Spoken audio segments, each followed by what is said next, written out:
வணக்கம் உறவுகளே. இன்றைக்கு என்னுடைய யூடியூப் காணொளியில் நீங்கள் காண இருக்கும் வீடியோ ஒரு ஸ்வீட் ரெசிபி தான். வாங்க இந்த ஸ்வீட் லவாரியா நான் எப்படி செய்தேன் என்று சொல்லி வீடியோக்குள்ளே போய் பார்க்கலாம். வீடியோக்குள்ளே போகிறதுக்கு முன்னால் ஃபர்ஸ்ட்டாக இந்த வீடியோ பார்க்குற நீங்களா, அப்போ மறந்துடாமல் சப்ஸ்கிரைப் பண்ணிவிட்டு பக்கத்தில் இருக்கிற பெல் பட்டனையும் கிளிக் பண்ணிவிட்டு பாருங்கள், ஒரு லைக் கொண்டு போடுங்க. அப்போ தான் நான் போடுற வீடியோக்கள் எல்லாம் உங்களுக்கு உடனே நோட்டிஃபிகேஷனாக வந்து சேரும். இப்போ வாங்க வீடியோக்குள்ளே போகலாம். இன்றைய நான் உங்களுக்கு லவரியா செய்து காட்ட போகிறேன். இது சிங்கள உறவுகள் என்ற ஒரு ரெசிபி தான். இது ஸ்வீட் ரெசிபி. அவங்க இது அவங்களோட ட்ரெடிஷ்னல் ஃபுட். அதைத்தான் நான் உங்களுக்கு செஞ்சு காட்ட போகிறேன். இது பார்த்தீங்கன்னா இதுக்கு தேவையான பொருட்கள் பார்த்தீங்கன்னா சர்க்கரை. நான் பொடி பண்ணின சர்க்கரை எடுத்திருக்கிறேன், கஜு எடுத்திருக்கிறேன். என்ன நட்ஸ் இருந்தாலும் நீங்கள் போட்டுக்கொள்ளலாம். தேங்காய் நான் ஒரு தேங்காயை உடைச்சி பாதி தேங்காய் எடுத்திருக்கிறேன் துருவி. இதில் நான் ஒரு 5 டேபிள் ஸ்பூன் பயறு எடுத்து வறுத்த பயரை கழுவிட்டு தண்ணியில் ஊற வச்சு எடுத்திருக்கிறேன்.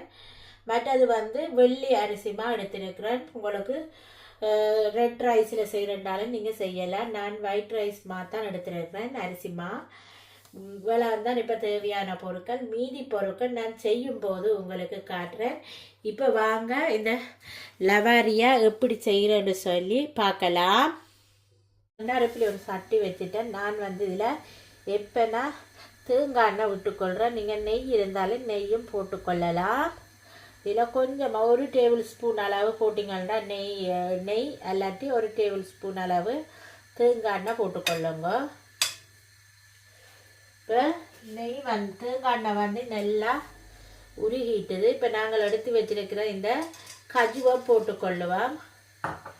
கஜு கொஞ்சம் பொன்னிறம் ஆகட்டும்.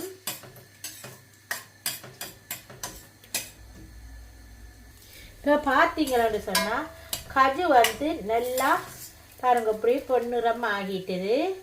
இப்போ இதில் நாங்கள் எடுத்து வச்சிருக்கிற இந்த தேங்காய் பூவை இதில் நாங்கள் போட்டுக்கொள்ளுவோம்.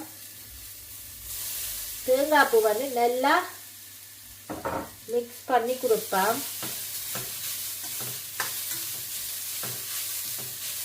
ஒரு 5 நிமிஷம் இந்த தேங்காய் பூ வறுத்து எடுத்துக்கொள்ளுவோம். இதோட எண்ணெயோட செய்கிறன்னு சொன்னால் அப்போ தான் நல்ல டேஸ்டாகவும் சுவையாகவும் இருக்கும் இந்த ஸ்வீட். ஒரு 2 நிமிஷம் வறுத்து எடுத்துக்கொள்ளுவோம். இல்லை பார்த்தீங்கன்னா என்னுடைய சமையல் வீடியோக்கள் நிறைய நான் போட்டிருக்கேன் என்னுடைய யூடியூப் சேனலில். மறந்துடாமல் அதையும் போய் செக் பண்ணி பாருங்கள். நான் நல்ல ஹெல்த்தியும் ஆரோக்கியமான உணவுகள்லாம் செய்து போடுறேன். யாழ்ப்பாணத்து முறைப்படி நான் சமையல் செய்து போடுறேன் நான் வீடியோவில். அதை போய் நீங்கள் பார்த்து கொள்ளுங்க, பார்த்து எனக்கு சப்போர்ட் பண்ணுங்க. என்னுடைய வீடியோவை முழுமையாக பாருங்கள். முழுமையாக பார்த்து ஒரு லைக் கொண்டு போட்டுடுங்க. இப்போ பார்த்தீங்கன்னா தேங்காய்ப்பு கொஞ்சம் வறுபட்டுட்டுது. இப்போ நாங்கள் இந்த பயர் எடுத்து வச்சிருக்கிற இந்த பயரையும் இதிலேயே போட்டுக்கொள்ளுவோம்.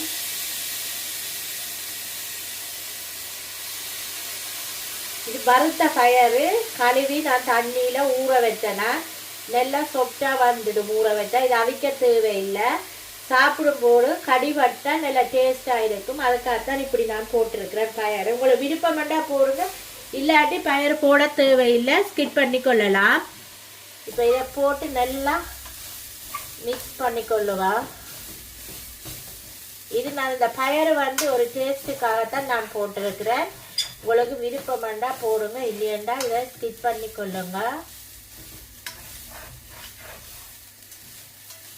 இப்போ எல்லாம் சேர்ந்து நல்லா மிக்ஸ் பண்ணியாச்சு. இப்போ நாங்கள் எடுத்து வச்சிருக்கிற இந்த பொடி பண்ணின சர்க்கரையை போட்டுக்கொள்கிறோம். உங்களுக்கு இனிப்பு எவ்வளவு தேவையோ அதுக்கேற்ற மாதிரி போட்டுக்கொள்ளுங்க. அதோட நான் ஏலக்காய் வாசனைக்காக ஏலக்காய் பவுடர் போட்டுக்கொள்ளுறேன்.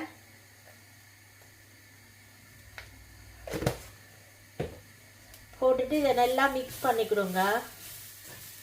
இப்போ நாங்கள் இந்த உள்ளுக்கு வைக்கிற பூரணை ரெடி பண்ணியாச்சு. ஒரு 5 நிமிஷம் வேலை தான் இது. பாருங்க நல்லா மிக்ஸ் பண்ணியாச்சு. இப்போ நாங்கள் அடுப்பு ஆஃப் பண்ணிட்டு இதை இறக்கி ஆற வச்சு கொள்ளுவோம். பார்த்தீங்கன்னா சூப்பராக ரெடி ஆகிட்டு பாருங்க. இப்போ பார்த்தீங்கன்னு சொன்னால் நான் எடுத்து வச்சிருக்கிறேன் இந்த வெள்ளை அரிசி மாவை இந்த ஒரு டிஷ்ஷில் போட்டுக்கொள்ளுறேன். உங்களுக்கு எவ்வளவு தேவையோ அதுக்கேற்ற மாதிரி நீங்கள் போட்டு குழச்சி எடுத்துக்கொள்ளுங்க. இப்போ இந்த மாவுக்கு தேவையான அளவு நாங்கள் உப்பு போட்டுக்கொள்ளுவோம். போட்டுட்டு இதை நல்லா மிக்ஸ் பண்ணி விடுவோம். இப்போ கொஞ்சம் கொஞ்சமாக தண்ணி விட்டு நாங்கள் குழச்சி எடுக்க வேணும். இடியப்ப பருவத்துக்கு குழச்சி எடுக்க வேணும். கொஞ்சம் கொஞ்சமாக தண்ணி விட்டு தான் குழைக்க வேணும். ஒருமிக்க தண்ணியை விட்டு குழச்சிங்கன்னு சொன்னால் இடியப்பமாக தண்ணி ஆயிடும். அதால் நீங்கள் அளவாக தண்ணி விட்டு விட்டு குழச்சி எடுத்துக்கொள்ளுங்க.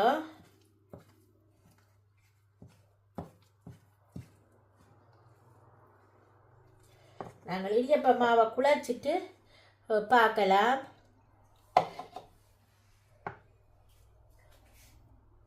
இப்போ பார்த்தீங்கன்னா மாவும் ரெடி ஆகிடுது பாருங்க. இப்படி குழச்சி எடுக்க வேணும் பாருங்க. நல்லா பருவமாக குழச்சி எடுத்தால் தான் புளியறதுக்கு சுகமாக இருக்குது. இப்போ பார்த்தீங்கன்னா அதுக்குள்ள வைக்கிற ஸ்டப்பிங்கும் வந்து ரெடி ஆகிடுது பாருங்க எப்படி இருக்குன்னு சொல்லி. இப்போ இதை நாங்கள் எப்படி செய்கிறோன்னு சொல்லி பார்க்கலாம். எண்ணத்தில் செய்கிறோன்னு சொல்லி பார்க்கலாம். இப்போ பார்த்தீங்கன்னா நான் ஒரே எடுத்து அதில் வந்து வாழை இலை போட்டிருக்கேன். இந்த வாழை இலை வேண்டி 2 நாளாச்சு அந்த கொஞ்சம் பழுத்த மாதிரி இருக்குது. பரவாயில்லை, இப்படி எப்படி இலை இருந்தாலும் பரவாயில்லை வாழை இலையில். இப்போ வந்து வாழை இலையில் தான் இது செய்ய வேணும். இப்போ நான் வந்து இடியப்ப உரல் எடுத்துருக்கிறேன். அதில் வந்து தேவையான அளவு மா போட்டுக்கொள்ளுங்க. என்னென்னா கூடுதலாக போட்டால் புளிகிறது கஷ்டமாக இருக்கும். ஒரு அளவான மாவாக போட்டுக்கொள்ளுங்க. இடியப்பத்துக்கு வந்து நீங்கள் மா புளிகிறது வந்து வேறு, இதுக்கு வந்து புளிகிறது நல்லா மெல்லிசாவும் இதாகத்தான் புளிய வேணும். இடியப்பத்துக்கு நீங்கள் வந்து மொத்தமாக புளிவீங்க. இதுக்கு வந்து அப்படி இல்லை பாருங்க. நல்லா மெல்லிசாக புளிஞ்சு கொண்டு வர வேணும்.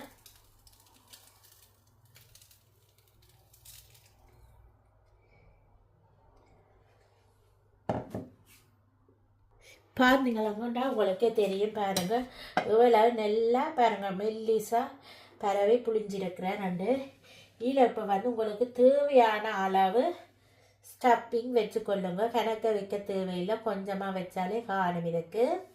இதை வந்து நல்ல வடிவாக கவிட்டு மூடிக்கொள்ளுங்க.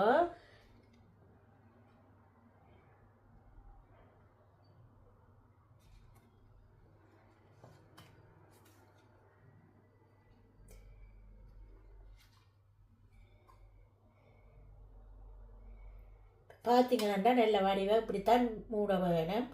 இப்போ இது மூடியாச்சு. இதை இப்படி வச்சு நாங்கள் அவிச்செடுக்கணுமென்று பார்க்கலாம். இப்போ பார்த்தீங்கன்னா இவ்வளோ அழகாக வந்திருக்குன்னு பாருங்க. இப்போ நான் 2 பக்கமே எடுத்து தான் மூடினான், கவர் பண்ணினான். இப்படித்தான் நீங்கள் கவர் பண்ணணும், அப்போ தான் நீட்டாக இருக்கும். இப்போ நாங்கள் இதை இடியப்பத்தை இட்டலி சட்டியில் தான் நான் அவிச்செடுக்க போகிறேன். வாங்க அதை எப்படி அவிக்கிறேன்னு சொல்லி வச்சு பார்க்கலாம். இப்போ பார்த்தீங்கன்னா இட்டலி சட்டியில் வச்சுட்டேன் பாருங்க. முதல் ஒன்று செய்ததை வச்சுட்டேன். இப்போ பார்த்தீங்கன்னா இப்போ 2ஆவதையும் வைக்கிறேன். நான் 2 தான் என் இட்டலி சட்டியில் நான் வச்சு அவிக்கிறேன்.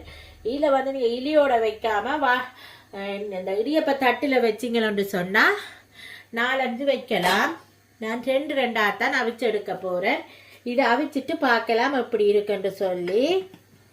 இப்போ மூடி ஒரு விசில் வரட்டுக்கும். விசில் வந்ததுக்கு பிறகு பார்க்கலாம். இப்போ பாருங்கள், நான் திருப்பியும் உங்களுக்கு ஒன்று செஞ்சு காட்டுறேன் பாருங்கள். நீங்கள் வாழையில் வந்து பெருசாக எடுத்துக்கொண்டீங்கன்னு சொன்னால் தான் நல்ல அழகாக புளிஞ்சு எடுத்துக்கொள்ளலாம் பாருங்கள். இப்படி புளிஞ்சு எடுத்துக்கொள்ளுங்க. இப்போ பார்த்தீங்கன்னா நான் அழகாக புளிஞ்சிட்டேன் பாருங்க. உங்களுக்கு இன்னொன்று செய்து காட்டுறேன் பாருங்கள் எப்படி புளிஞ்சிருக்கிறேன்னு சொல்லி.